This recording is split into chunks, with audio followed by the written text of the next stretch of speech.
road sound. Absolutely. Carly still says connecting. Carly, can you hear me?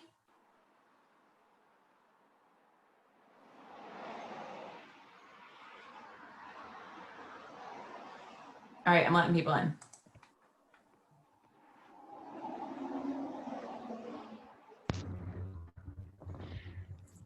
Just started.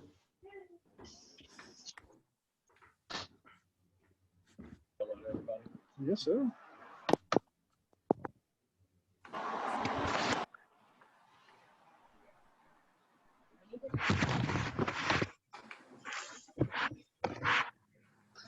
Hello, Megan.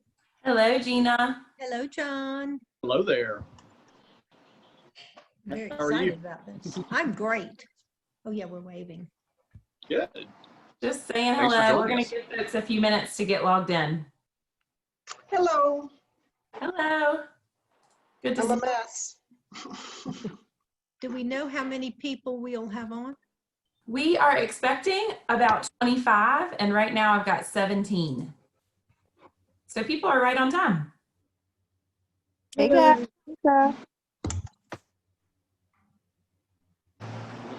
Who was that just said? I'm not sure.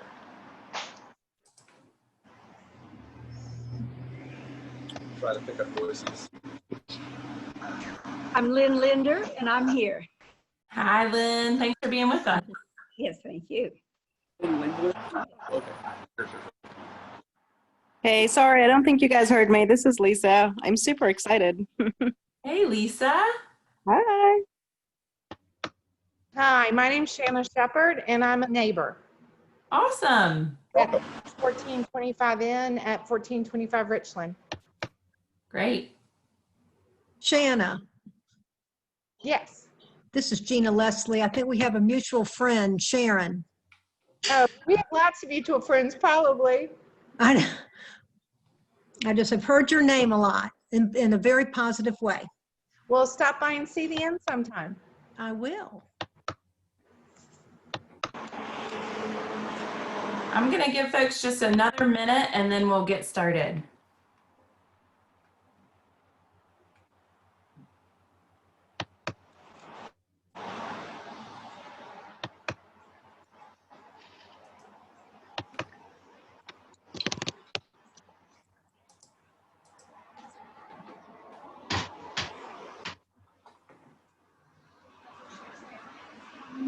Did you hear about the Missouri government?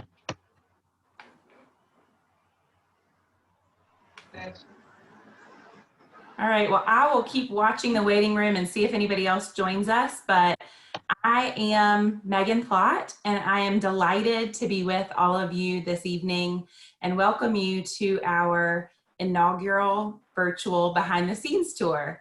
I'm bummed that we're not together in person tonight, but really excited to share this project with you and welcome our new neighbors, Femme X Columbia, to the Historic District. Tonight we have John Scherer, who you all hopefully recognize and know well. He's going to lead you on a tour of the property, along with the owners and co-founders of Femme X Columbia, Stephanie Isaacs and Nell Fuller. We also have Macon Lovelace with Trinity Partners, who will be talking with us a little bit about the real estate side of things. Hammond Edwards from Optus Bank, who is going to talk about the funding of the project. Carly Allman with Cone Construction, who will talk about the upfit of the space.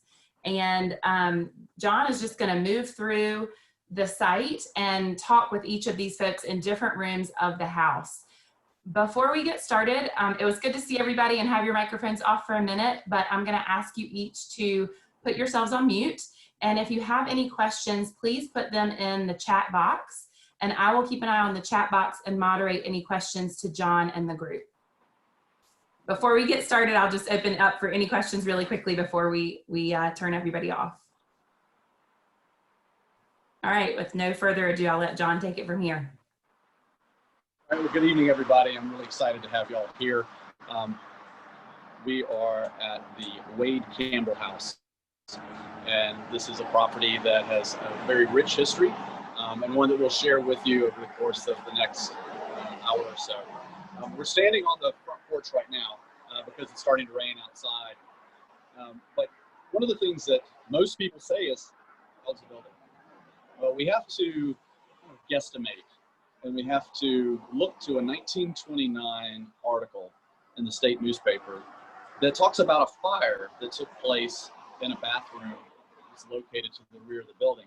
And at that time, the newspaper reporter said that this house was about 100 years old. So, so you could say maybe 1830, maybe 1835, not really sure. But what we are sure is that the building evolves over time. And it evolves in a rather dramatic fashion, going from a 1.5-story Greek Revival cottage, a Columbia cottage, some people are familiar with that, to what you have today, which is a 2.5-story larger house on a raised basement. I think Megan has a zoomed in detail of the 1872 bird's eye view map that Camille C. Dry drew of Columbia during the Reconstruction period. Megan, have you pulled that up yet?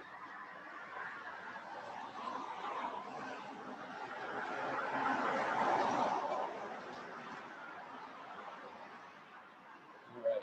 We're going to get that up in just a little while. But I think what you'll see is a rather dramatic, different building than what we have today. So why do we call it the Wade Campbell House? Well, as you can imagine, most properties with names, single names, double names, triple names, usually have those names from families or owners that often spent the most time here or did something that was perhaps the most important. Thomas Wade, T.H. Wade, was a carpenter, contractor here in Columbia.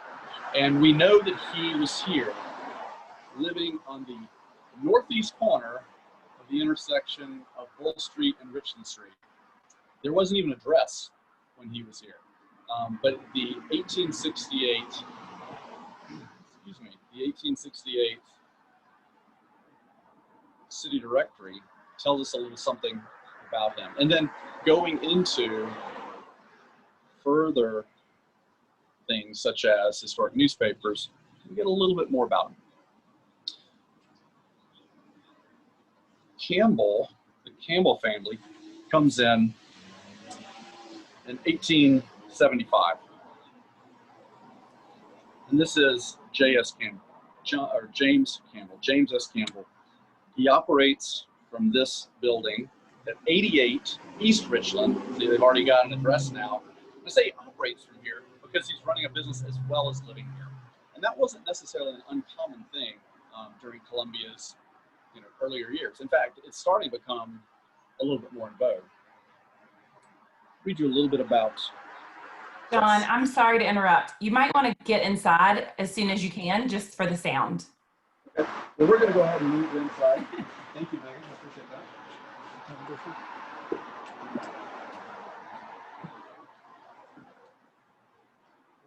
Pull up that map. All right. We stepped inside. I'll give you a quick, just kind of overview of the other people. All right.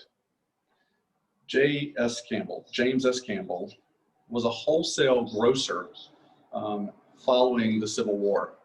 And one of the things that he specialized in was all kinds of liquors and all kinds of country produce. But he also paid particular attention to cotton storage. I thought that was kind of fascinating.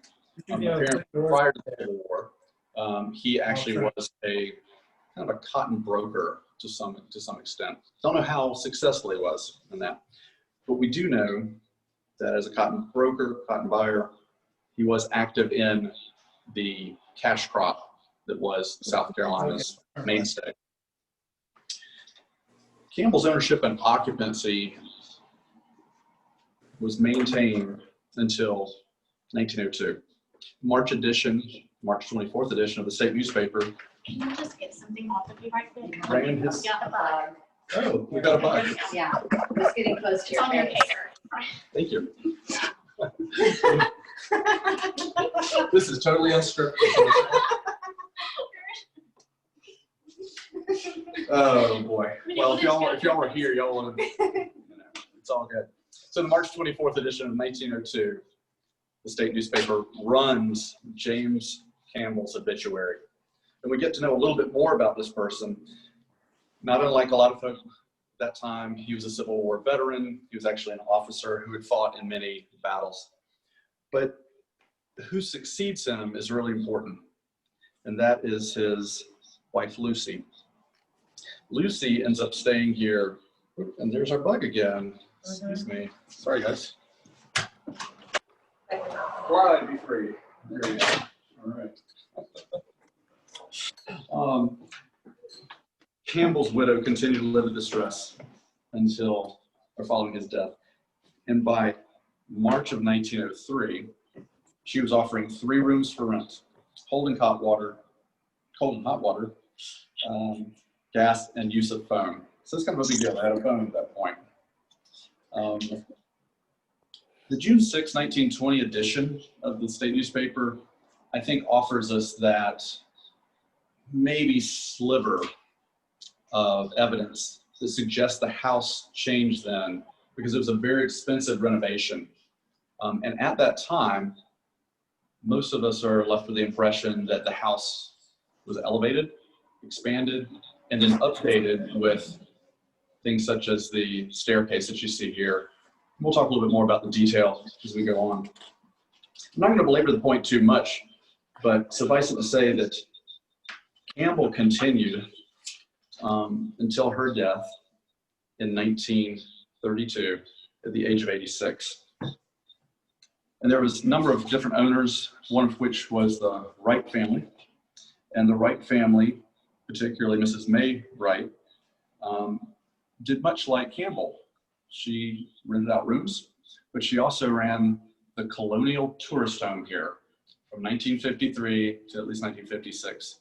And that's not uncommon. That's something that we saw over at the Hampton Preston Mansion, at the Campbell Bryce House, diagonally across from it, and other places like that. Post-World War II, adaptive use of larger homes. The structure was transformed from a residence shortly after Wright's death in 1977. And it's in 1979 that it assumes a commercial use. And essentially that's how it served since that time. So we have this really interesting chapter. I feel like I'm at home. I know others will feel like they're at home. And we're doing something that's unique, entrepreneurial, and I'm really excited about that. And you're following the footsteps of other entrepreneurs. So with that, we thought we'd talk a little bit about what is FemX, why did you decide to come here, what's your vision for it, and some other things as they come up. So. And again, I'm just going to remind folks at home, please feel free to send questions in the chat and I will ask Nell and Stephanie those questions. Well, hi, I'm Stephanie. I'm Nell.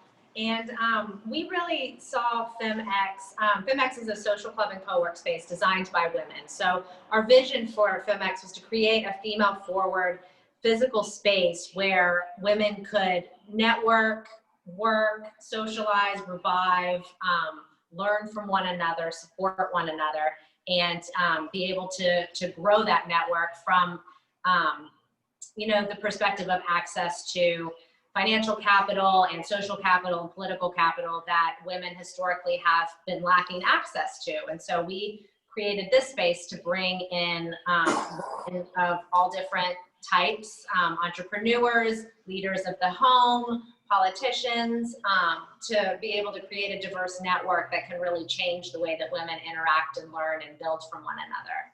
I think the other component when we think about Femme by Columbia is it's really women investing in themselves. Because a lot of time women invest in a lot of things from a time and an energy perspective. And so we wanted to have a space in which women could do that and then talk and learn from other women that are doing the same thing. So whether you're a professional leader, a mom, I'm a mom, Nell's a mom, we know what that means whenever we need to take that pause and invest in ourselves. And when Mel and I first started looking at property, we had the fortunate experience to work with Trinity Partners, Macon, and we also worked with Historic Columbia. I think that's the part that has made this so successful, is that we had relationships with Historic Columbia, Optus Bank, Trinity Partners, and established a relationship with Cone Construction. And when we first looked at the property, it was a great property. And what does that look like for it to come to life and embody our mission, vision, and values so that people feel comfortable, and then reuse the space. The space was abandoned for 5 years, so it was not in use, which was kind of sad, on the corner of Richland and Bull, especially in the historic district. And so we wanted to bring this beautiful place back to life. Yeah, we looked at a number of different types of spaces, from warehouse space to more commercial office space, and we really kept coming back to this property. We felt there was so much good energy here in the house, and the way the house is divided up for our vision of social and co-work. There's lots of little nooks and spaces that you can convene in and move around and really feel like you're at home. And then we have we have a food and beverage program. We also have rental space, so rental space for members, and then we have a couple spaces for non-members. We have a lot of pop-ups, so it was a great opportunity because there's a lot of outdoor space, a lot of indoor space to bring a lot of people together in a socially distanced kind of way, especially as COVID has unfolded. Yeah. I think one question that we had, and a lot of people have asked us about owning versus leasing, and then the rehab project. And when we put the numbers together and had such amazing people working with us and advising us, it really made sense, especially whenever we looked at state and federal tax credits and what that looks like from a development perspective. And we had great relationships with contracting and real estate and Historic Columbia and attorneys. I think that's really the key in rehabbing a historic property, is to have all those pieces in place to where it benefits the city, and it also helps the business owner. We'll be expounding a little bit more on the historic tax credit side of things in a little bit. But what I'd like to do right now is just kind of walk through the first floor. Not the ground floor. The ground floor is actually the raised basement, but the first floor. And if you could imagine how this house looked originally, okay? If you turn your attention to the staircase that we see here, it has classical features such as the turnings and egg and dart molding and whatnot, the fluting, but this is a 20th century addition to the house. There would not have been a grand staircase initially. This would have been a fairly straightforward double pile Greek Revival style cottage. So you had a center hall or center hallway, and off to the left and off to the right, you would have had parlors, or a parlor, perhaps a dining room, or maybe even a bedroom. The nice thing about doing research is you can find that nobody ever said, I'm sitting in the northeast corner of the northwest room, and the room is decorated like this, it's decorated like this is what I'm writing, and here are the colors, and this is how we use it. There's no specificity, or at least there's very little specificity when we see research. So we have to see how the building speaks to us. And one of the things that I really, really love, most people be drawn to the staircase, and it's very beautiful. But I can't help but just kind of stand here and touch the original wood trim here. So around the doors, you got your square corner blocks. And this profile right here is not unlike what you'd see in some of the, trim over at the Robert Mills house. So of course that dates to the 1820s. One of the things that I noticed too that's kind of interesting is I think that the fireplaces, or at least the mantles, that used to be on the first floor were moved upstairs when the house was expanded. So when you come into these front rooms, you have fireplaces that were modified from original wood burning to coal burning, and that's why you have those very shallow grates and whatnot. And then the mantles here are they're a later addition. Sometimes people look to other clues such as floorboards, things of that nature, to try to figure out age. You can see the floorboards here are very narrow gauge, tongue and groove. They're going to be different than one of the rooms in the downstairs, this main floor, and it's that room that we feel has the original looking wood flooring. So this would have been probably part of that really massive addition in 1920, or at least the renovation that we read about. So also give you a chance to kind of get to see just what you've done with the place, and it is amazing. It is so inviting, and I've been here for about an hour, and I keep finding new little details here and there. So I'm sure that those who will benefit from this will do much the same thing. Stepping into the northeast room of the first floor, you can see the floorboards that I was mentioning a little bit earlier. You have some modern intrusions, okay, such as the space here, which I believe was a bathroom. Let's see. Oh, wow. Okay, so it's a freshly done bathroom. It was a bathroom earlier, but they've done a really nice job rehabilitating that, updating it.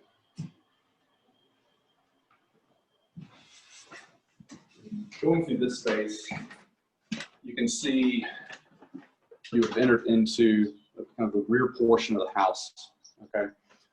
And it's in this area that we may or may not have the original staircase that could have gone up to the half story, okay? Just not really sure about that. But you do have essentially the rear of the house and then an L, which could have been a porch initially. And that's most likely where that fire took place in 1929 when we hear about that. So we're essentially moving from room to room on the first floor, which until about 5 years ago had been office space for a law firm that was here. It's really been a fantastic transformation, and we'll be speaking more about that as we go on. We're going to go upstairs. We'll join you in just a little while. Great. And we'll take a look upstairs and talk a little bit more about the history and how this came about. I'll let Chandler go up first so you don't have to see me as we send the stairs.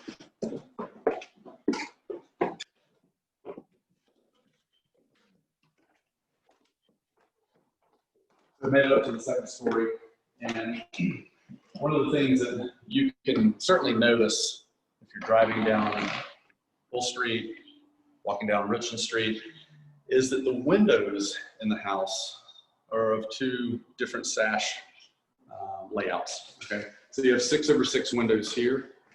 These are probably some of the original sashes that were moved from downstairs and from the facade of the building. So if you're looking at the Richmond Street side, you have these large 1/1 pane windows, all right, with no muntins. And that's indicative of a later rehabilitation or renovation of the building, most likely during the 1920s. We also have in these spaces what I believe to be probably those mantles that would have come out of the front rooms. The front rooms, of course, are a little bit more formal. The woodwork's a little heavier, and this is more in keeping with the massing form. It's a nice detail up here, of course, in the handrail and the balusters. Chair here.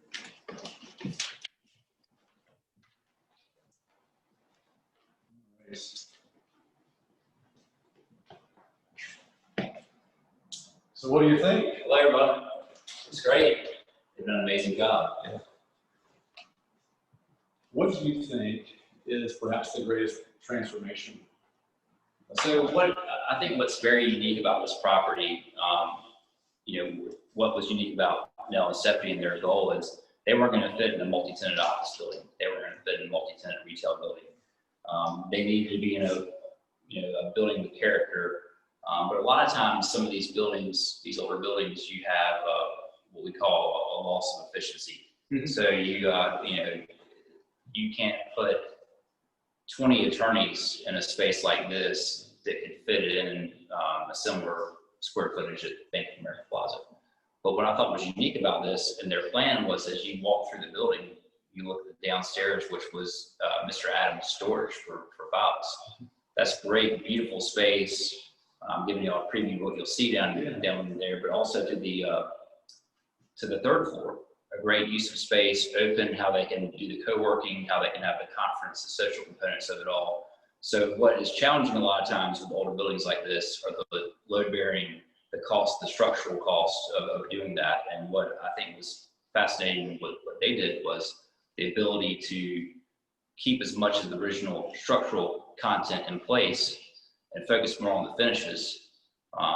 And, you know, other things like HVAC, roof, facade, things that deal with older buildings. But just a great way to incorporate and keep the charm of the old building that fit their model without losing a lot of efficiency. Making, I know that you know, often unique buildings require unique clients, and it seems like this was kind of a match made in heaven. I mean, you have two visionaries, and I'd just like to learn a little bit more about them as clients and how you saw this as a place that might just be suitable for them too. Yeah, well, I will say about Nell and Stephanie and their advantage in this property versus what other people that look at similar type properties were. They saw the beauty in the tax credits. That's really a lot of times in our business, the prototype client that looks at a building like this is a lawyer, CPA, some professional leaving a larger firm to start their own practice up.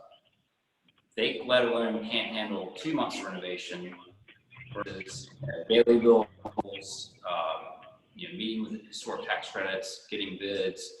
So to give you all a time frame of why this worked so well with Stephanie and Nell and how prepared they were, they had bids on this property going back to November, December of 2019. They didn't close on the property until the end of May 2020.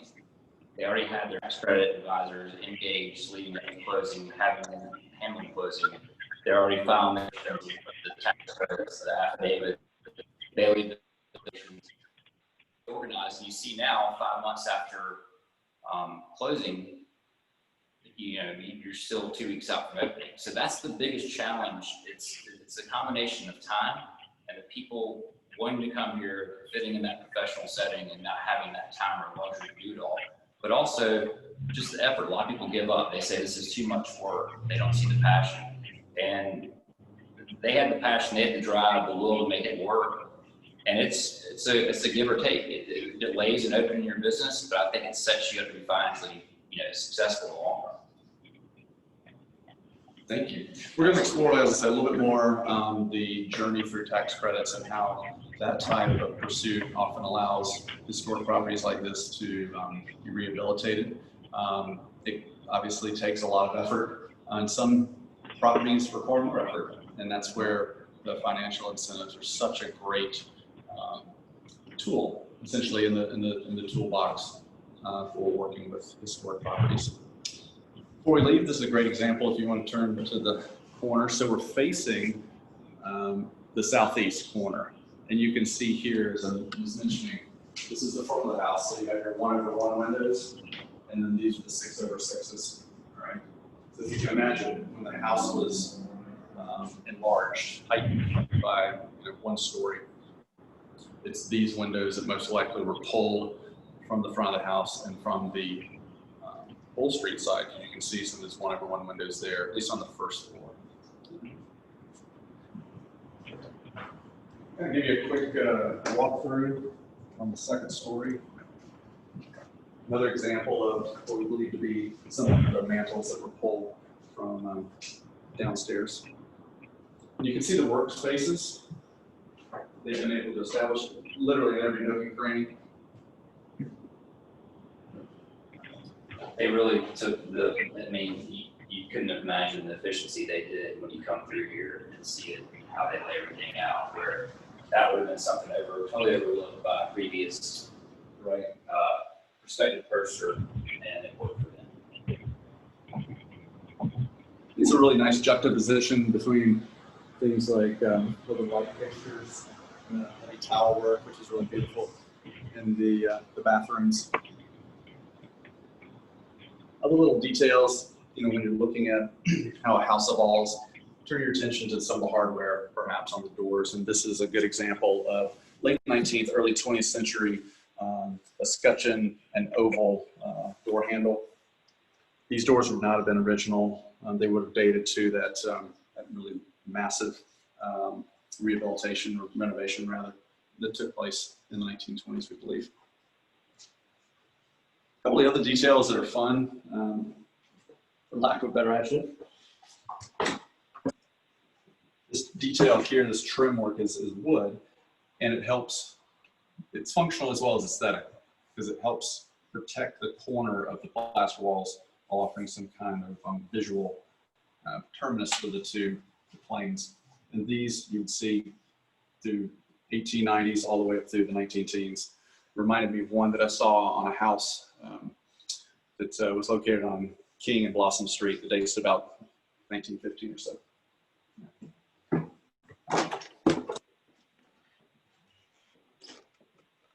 Make our way upstairs. While we're going upstairs and paying attention to wet paint signs, because they're still work in progress, you can see the back service stair. And this is, pardon me, this is something that would have been integral to a larger house like this, certainly during the antebellum period. And this floor plan, as we see today, does not reflect that. But a house of this size, even during the later 19th and early 20th centuries, would have reflected that type of architecture that essentially segregates owners of the house from people who were initially enslaved and then others who were later paid domestic workers. We do know that there was another property, there was another building, thanks to Sanborn fire insurance maps, which tell us there was another structure located slightly to the northeast, which is essentially our backyard today.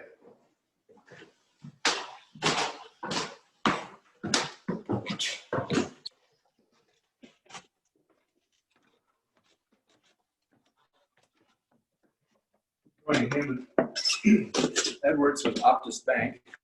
And I might go so far as to actually sit and enjoy the seat while we're here. And I can't help but go into the dormer that overlooks the front of the house.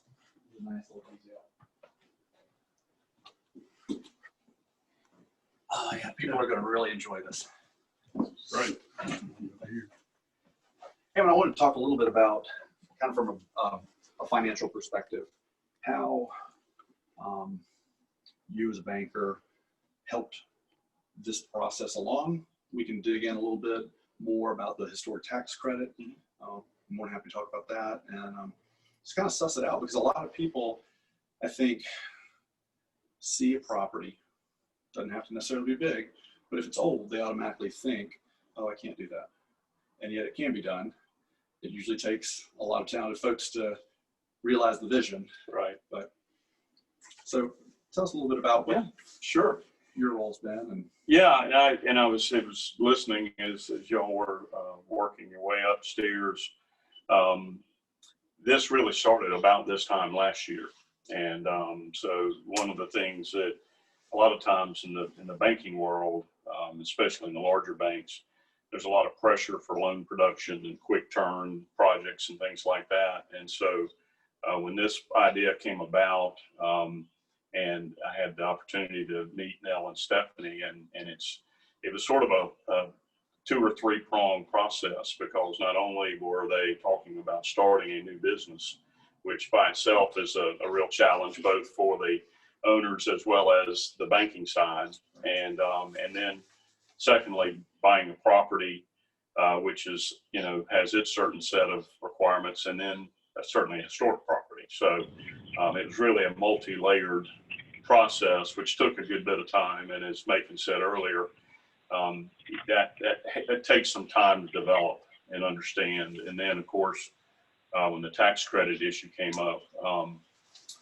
that is another piece, and that and we talk a lot of times in kind of risk management and what if scenarios. And so as you go through the process and underwrite the numbers and look at all of the information, you kind of have to do the what if. You know, we always get a best case scenario. We joke that when somebody brings you projections, they never show a loss. You know, they always show these great pie in the sky numbers.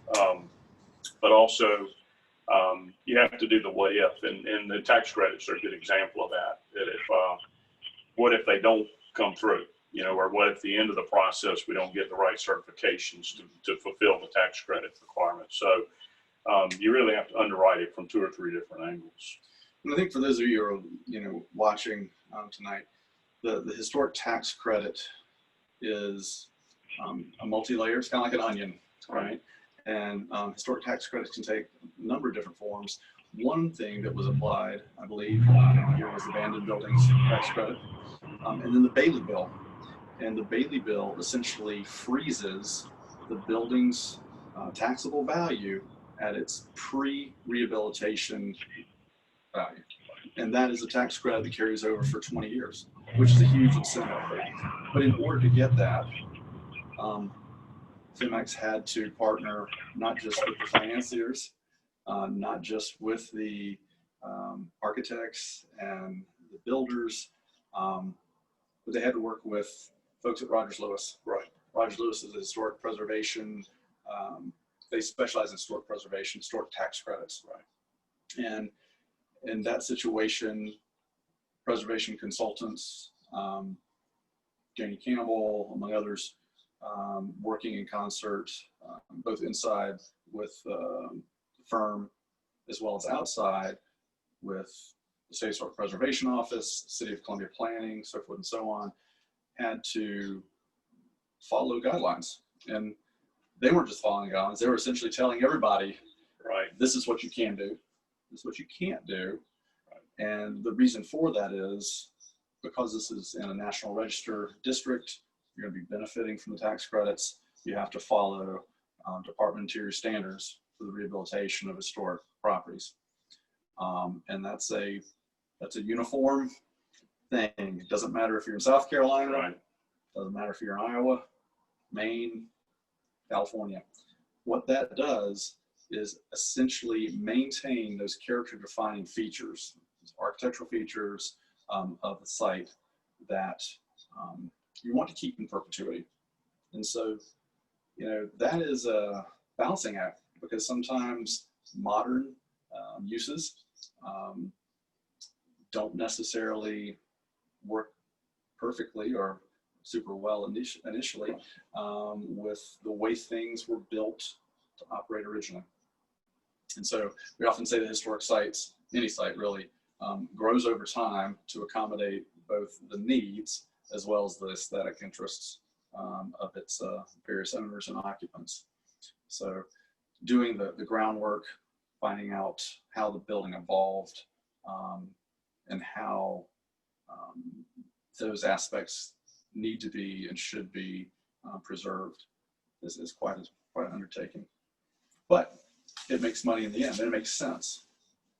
Great investment. And another thing I wanted to point out too is in trying to keep in between the guardrails on the tax credit requirements, the financing, the banks a lot of times will have certain policies with construction loan or certain structures and things. So you have to be very careful not to interfere with any of the tax credit issues.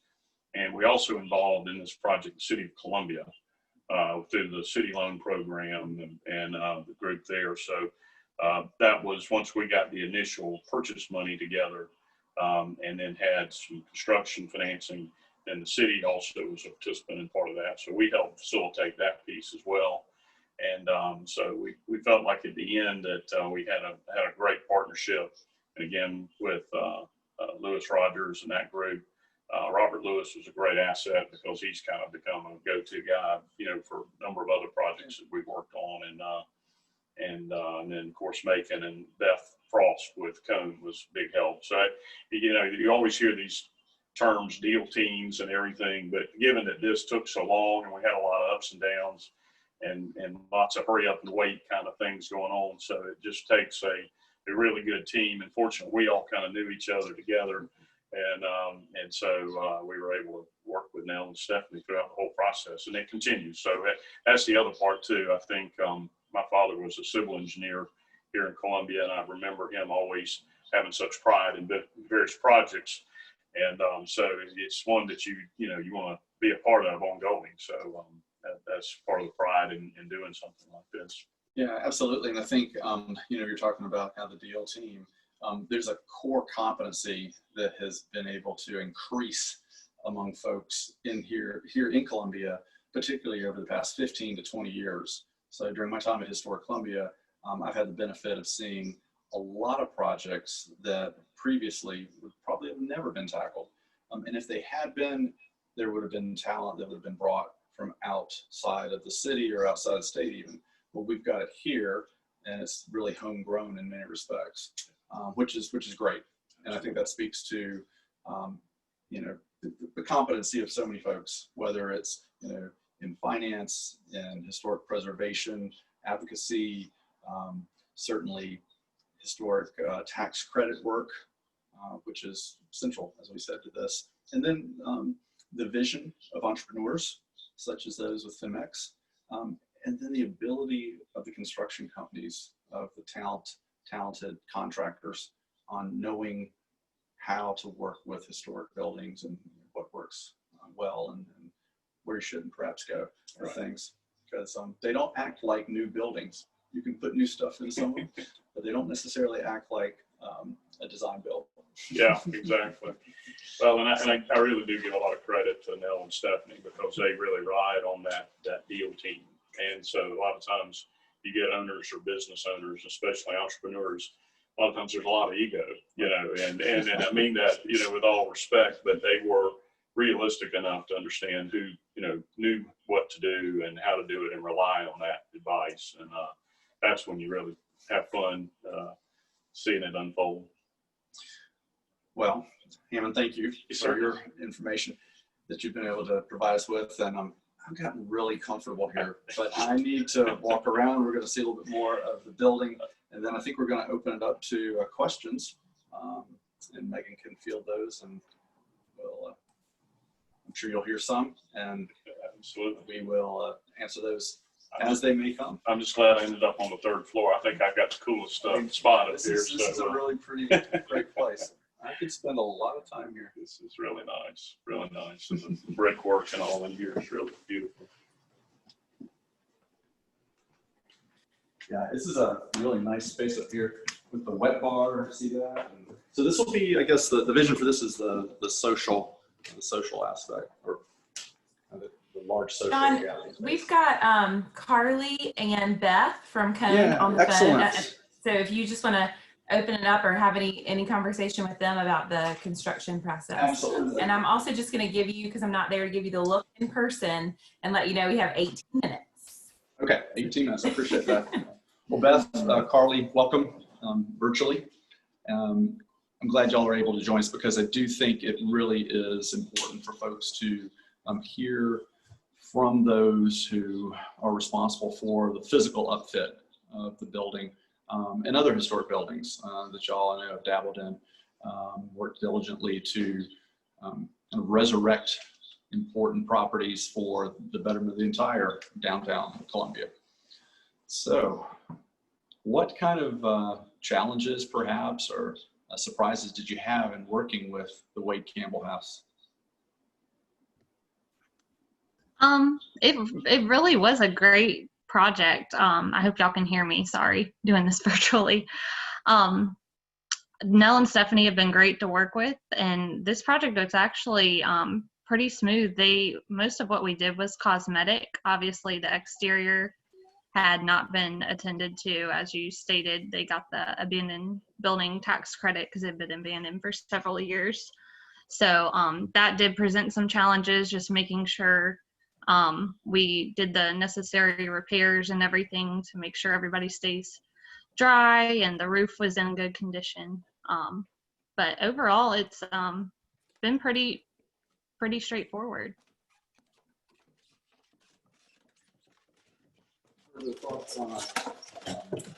Thank you, Carly. As John makes his way to John, are you going down to the ground level? Yeah, I'm gonna go down to the basement level. Okay. Y'all send your questions and we'll be ready for some Q&A with everybody who's been on the call so far. As John's making his way down, I also just take a second to say thank you to a couple people who this would not have been possible without. Of course, John Scherer is always the face on camera and the walking encyclopedia of Columbia, and we couldn't do this without him. But I also want to give a shout out to Chandler Yonkers, who you're not seeing. He's behind the camera, and Chandler has been keeping Historic Columbia's programs going with this shift to everything being virtual. We really could not do all that we're doing right now without him. So I want to make sure that you guys get to say thanks to Chandler, even though you can't see him on screen. And just real quick before I toss it back to John, I also want to acknowledge a couple of our Board of Trustees members who are on the call. Gina Leslie is our board chair. So thank you, Gina, for everything you do to support us. And Allison Summy is also on our Board of Trustees, and I believe she's still on the call. And lastly, I think we have Lauren Elliott on the call, who's on our Palladium board. So thanks to everyone for all that you do to keep us going at Historic Columbia. And I'll let John take it back. Yeah, and I'll just add too, another Palladium board member who incidentally works with Rogers Lewis, the historic preservation consultant, Janie Campbell, gave us a lot of information from the research that she had to do for the historic tax credits. So it's a good collaboration on that part. Yeah. So we're down to the basement, and this is a level that is welcoming just as much as the first story, second story, and the third story. Spacious. We're going to have folks talk a little bit more about what each space will be used as. So I'll turn that over to the entrepreneurs for their vision to be further fleshed out. But I did want you to get at least a sneak peek into each space.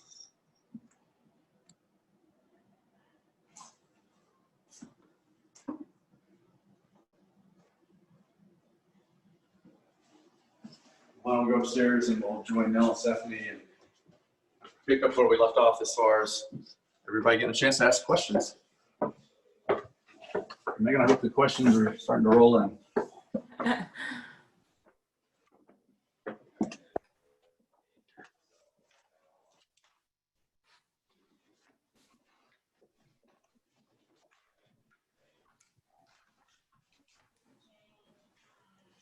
Let's see if we have some questions.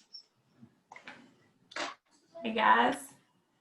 Yeah, I will just start with Nell and Stephanie. If you will tell everybody a little bit about how you were inspired by the Columbia City of Women project and what is happening there. Yeah, so Nell and I, we became familiar with the Columbia City of Women when it first started and went to the first event. And it's really, you know, when we think about women, and in particular in the South and in South Carolina and in Columbia, it's important that we recognize what women did to pave the way for us to be sitting here today, because otherwise we wouldn't be doing that, whether it was fighting the legal system or the healthcare system or the civil engagement.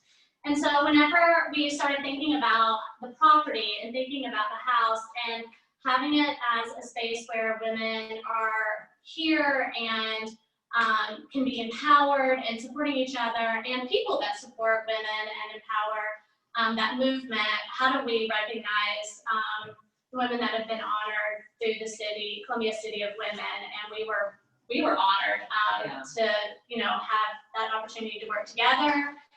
Both with Historic Columbia, City of Women, and WREN, Women Rights and Empowerment Network, to think through how do we continue to recognize women not only on the map, but also in physical spaces. Mm-hmm. Yeah, that's great. We're delighted to be partnering with you on that. We have a question. Lauren Elliott says, thank you for your support of Columbia City of Women. She's on that committee, #SheDid, so thank you. That's right, hi, Lauren. Lisa Matthew, who's a former Palladium board member, wants to know what your timeline for opening is. Yeah, so our plan is, our soft opening is October 7th. So On October 7th, you'll be able to purchase memberships on our website, and our doors will be open. And then we're planning to do a larger grand opening in November. Awesome. Are you still offering in-person tours if people want to come see the space one at a time? Yes. They can Yeah, reach so out to you on, through the yeah, on website? the website, there's a booking feature. So if you scroll down, there's a note or a little click on that says book a tour, and it links to our calendars. Yeah. And check out our availability. It's pretty Awesome. always up to date. Yeah, getting to the space really helps too. I mean, once you can get in here and feel it and walk around, it makes a big difference. So we're happy to do tours. Well, I'll be booking my tour soon because I saw it before, but I'm loving seeing what I see on screen tonight. Nice. So whenever you book a tour, we're adding more stuff every day. So someone was just telling us that was here 2 days ago, Meredith Walker, she's our artist in residence, and she was here today, and she said it's changed in 2 days. So everything keeps moving. Great. Gina, Leslie would like to know what your backgrounds are, just you two individually. Yeah, so I'll start. Most recently, I was working in philanthropy and research and evaluation. So we worked on a big women's health project, and my job was to really understand if the work we were doing was having an impact and on what. And so a lot of strategic learning and data analysis. And then prior to that, I moved here from Austin, Texas about 10 years ago, and I worked at a small boutique hotel in food and beverage and as the chef there. So, and then I went to undergrad for studio art and sociology and fashion design. I did all of the majors in undergrad. So this place really speaks to so many of my passions, from involvement in social impact and creativity in food and beverage and social, so it's a good fit. Yeah, so Nell and I, we worked together for 2 years in philanthropy, and we knew each other for 2 years prior to that, so now 6 years or something. And so when we were working in that realm, we really noticed that women, there's a couple things whenever we think about women, and a lot of times we focus on health and children and education. And so those are really important components. And it's also, what are some other things that fuel people and help people in ways that nourish their entire self. And so we really looked at the social, political, and financial capital of people in general, and how do women make that happen, and how does that work? And so we were part of different groups, and we would meet, and we would see that, there was a lot of activity happening, and then it would dissipate. And so we wanted to create a space that provided an opportunity every day if someone chose to have that opportunity every day. Prior to that, I did healthcare management for about 16 years. So when we think about cultivate, socialize, revive, and fuel, the revive part was probably really important to me because it's good to have a good well-being in order to do all the things that we do from a work, socialize perspective. And then whenever we think about our fuel component, one thing that is really important to us is that we provide a platform so that women do have access to those networks. And so a component, a part of our membership, once we're in a good space, will go back towards that financial investment component so that we can work with other women to grow and expand. Well, thank you. That is, to both of you, that was very, very interesting. Very interesting. Y'all have a fascinating backgrounds. So thank you. Thank you. Thanks, Gina. Nancy would like to know, were there any architectural surprises that you uncovered? Yes. In the bathroom, did y'all go into the bathroom on the lower level? No, because it's got painted. Yeah. So there's some really cool brick in there.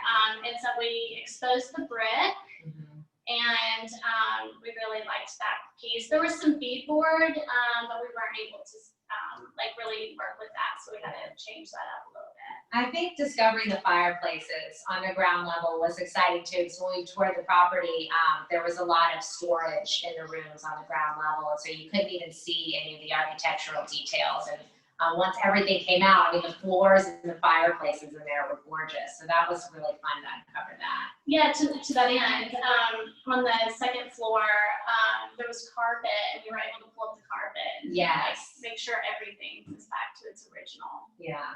Nice. It was a really well, even though it had been abandoned, it was a really well built, and it's a great structure. Lauren Elliott would like to know which is each of your separately, or maybe it's the same one, but what's your favorite space in the building? I'm really into this space right now. I feel like I've been in here a lot today, and all the furniture is set up and it's really comfortable. We have our artwork. This is Bailey Freilich, who has done all of these pieces. We're also featuring female artists in our space from a gallery perspective, where they can show their art, and people can come in and purchase it as well. And so I think today this room is my favorite, but it definitely changes depending on my mood. The attic is another one. I love that. It's a nice little nook up there. Yeah, it's a great space to just be quiet sometimes when you need that. Yeah, that was definitely an awesome space. It's like a little tree house. I mean, it's like either a dollhouse or tree house, however you want to look at it, but it's a good little find. Particularly nice on a rainy evening. Yeah, it's completely, especially the little nook. If you sit there in the rain, and then the view is really charming. Okay, well, I'm going to say last call for questions, and then just do a few more thank yous while I'm watching to see if any more questions come in. So Nell and Stephanie, thank you both.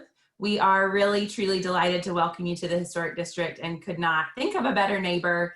We look forward to the synergy between Historic Columbia and Femme to continue to grow.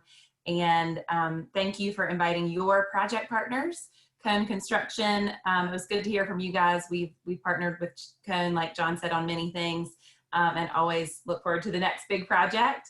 We also want to thank Macon and Hammond for being with us this evening, and each of you who are on the call for your continued support of Historic Columbia. 2020 has been rough for all of us, and we're just really grateful for all of your continued support. And hope to continue to invite you to more virtual events and a few in-person things as we feel like it's safe to do. We do have the gardens open for visiting, so please enjoy the gardens anytime. They're open Tuesday through Saturday, and our events page on our website stays up to date. So keep an eye out there for more virtual events and some in-person things to come. Nell and Stephanie, you guys are getting lots of kudos in the chat. So everyone thinks the space is wonderful. It was a big project and you did an excellent job. So thank you again.